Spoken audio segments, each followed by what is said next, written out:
நிறைய பேர் சொல்றாங்க, அண்ணன் கூட செங்கோட்டையன் சொன்னாரு, இன்றைக்கு தமிழகத்திலேயே மூத்த ஒரு அரசியல் ஆளுமை அண்ணன் செங்கோட்டையன் அவர்கள்.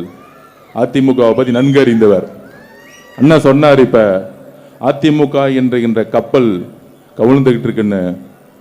அண்ணன் கிட்ட ஒரு திருத்தம், புரட்சி தலைவர் உருவாக்கிய அதிமுக, புரட்சி தலைவர் அவர்களால் வழிநடத்தப்பட்ட அதிமுக கண்டிப்பாக தமிழக வெற்றி கழகம் மூழ்க விடாது.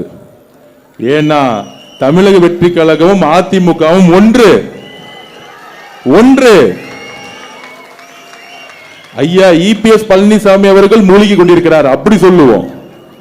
இன்றையிலிருந்து அப்படி மாத்திருவோம். புரட்சி தலைவர்களுடைய கொள்கையை மதுரை மாநாட்டிலேயே எங்களுடைய தலைவர், எங்க அண்ணன் மதுரை மாநாட்டில் எம்ஜிஆர் அவர்களையும் அண்ணா அவர்களையும் அரசியல் தலைவராக டிக்ளேர் பண்ணார். எப்ப? எலெக்ஷனுக்கு முன்னாடி, இப்ப கிடையாது. அப்ப எவ்வளவு பெரிய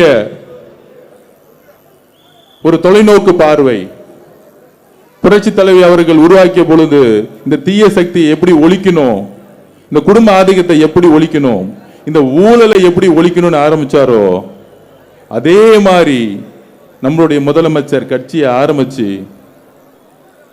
எவ்வளவு விஷயம் எலெக்ஷனுக்கு முன்னாடி எம்ஜிஆர் அவர்களை என்னெல்லாம் கொடுமை பண்ணாங்களோ அவ்வளவு கொடுமையும் பண்ணாங்க, கரூர்ல இருந்து.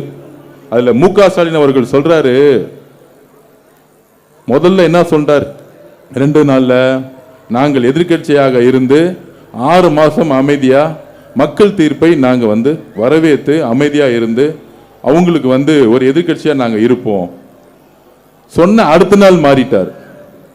தமிழக வெற்றி கழகம் ஜெயிச்சது காரணம் ரீல்ஸ், இன்ஸ்டாகிராமு.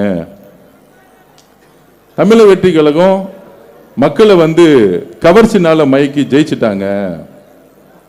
50 வருஷம் அரசியல்வாதி, உங்களுக்கு ஏன் அந்த கவர்ச்சி இல்ல?